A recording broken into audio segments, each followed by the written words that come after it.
വളർച്ചാ നിരക്കിൽ ഇടിവുണ്ടാകുമെന്ന് സംബന്ധിച്ച് കേന്ദ്ര സർക്കാരിന്റെ സാമ്പത്തിക സർവേ റിപ്പോർട്ട്. നടപ്പ് സാമ്പത്തിക വർഷത്തിൽ 6.5%-നും 7%-നും ഇടയിൽ മാത്രമായിരിക്കും GDP വളർച്ച. മൂന്നാം നരേന്ദ്രമോദി സർക്കാരിന്റെ ആദ്യ സമ്പൂർണ്ണ ബജറ്റിന് മുന്നോടിയായി ധനമന്ത്രി നിർമ്മല സീതാരാമൻ സാമ്പത്തിക സർവേ റിപ്പോർട്ട് പാർലമെന്റിൽ വെച്ചു. ഇന്ത്യയുടെ ധനക്കമ്മി 2025-26 GDP-യുടെ 4.6%-ലേക്ക് താഴുമെന്നും സർവേ പറയുന്നു. സാമ്പത്തിക അസമത്വം രൂക്ഷമെന്നും ഭക്ഷ്യവില കുതിക്കുന്നുവെന്നും സാമ്പത്തിക സർവേ റിപ്പോർട്ടിൽ പറയുന്നു. വളർച്ചാ നിരക്കിൽ നിന്ന് 1%-ഓളം വളർച്ചാ നിരക്ക് കുറയുമെന്ന് വ്യക്തമാക്കുന്നതാണ് ധനമന്ത്രി നിർമ്മല സീതാരാമൻ പാർലമെന്റിൽ വെച്ച സാമ്പത്തിക സർവേ റിപ്പോർട്ട്.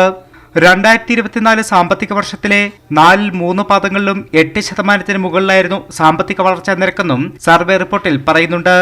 പണപ്പെരുപ്പ സമ്മർദ്ദങ്ങൾ ഭരണപരവും പണനയവുമായ ഇടപെടലുകളിലൂടെ സമൃദ്ധമായി കൈകാര്യം ചെയ്തുവെന്നും റിപ്പോർട്ടിൽ പറയുന്നു. 2024 യഥാർത്ഥ GDP 2020 സാമ്പത്തിക വർഷത്തിലെ നിലവാരത്തെക്കാൾ 20% കൂടുതലായിരുന്നുവെന്നും രാജ്യത്തെ സാമ്പത്തിക രംഗം ആഗോളതലത്തിലെ വെല്ലുവിളികൾ നേരിടാൻ സുശക്തമാണെന്നും സാമ്പത്തിക സർവേ റിപ്പോർട്ടിൽ പറയുന്നുണ്ട്. നികുതി വരുമാനത്തിലെ വർധനവ്, ചെലവ് നിയന്ത്രണം, ഡിജിറ്റലൈസേഷൻ എന്നിവ ഇന്ത്യയുടെ സന്തുലിത സാമ്പത്തിക സമീപനം കൈവരിക്കാൻ സഹായിച്ചുവെന്നും സർവേ ചൂണ്ടിക്കാട്ടുന്നുണ്ട്.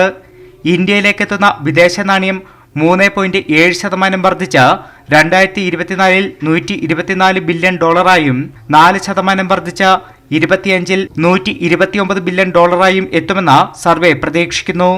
അതേസമയം രാജ്യത്ത് സാമ്പത്തിക അസമത്വം രൂക്ഷമെന്നും ഭക്ഷ്യവില കുതിക്കുന്നുവെന്നും സർവേ റിപ്പോർട്ട് വ്യക്തമാക്കുന്നുണ്ട്.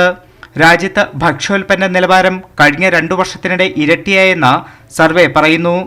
2020-21 സാമ്പത്തിക വർഷത്തിൽ 3.8%-ആയിരുന്നെങ്കിൽ ഇപ്പോൾ 7.5%-ആണ് വളർച്ച. ഇന്ത്യയുടെ ധനക്കമ്മി 2025-26 GDP-യുടെ 4.6%-ലേക്ക് താഴുമെന്നും സർവേ പ്രവചിക്കുന്നുണ്ട്. കൈരളി ന്യൂസ്, ദില്ലി.